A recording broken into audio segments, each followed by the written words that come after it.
بسم اللہ الرحمن الرحیم۔ اسلامک انفارمیشن چینل کے سب بہن بھائیوں کو السلام علیکم ورحمۃ اللہ وبرکاتہ۔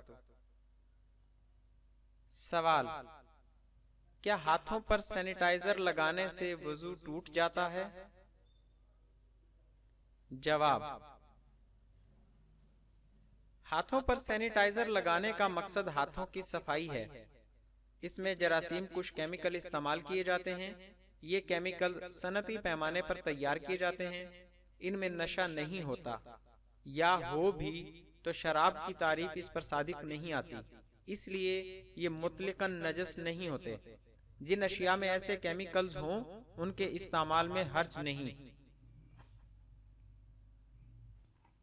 اس لیے صفائی یا کسی بھی بیماری سے بچاؤ کے لیے سینیٹائزر کا استعمال جائز ہے۔ سینیٹائزر لگانا ایسا عمل نہیں جسے ناقص وضو قرار دیا جائے، اس لیے وضو کے بعد سینیٹائزر لگانے سے وضو نہیں ٹوٹتا۔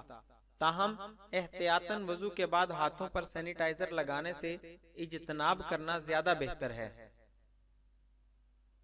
مفتی Muhammad Shabbir Qadri, thefatwa.com، online website Dar-ul-Ifta Tehreek منہاج القرآن۔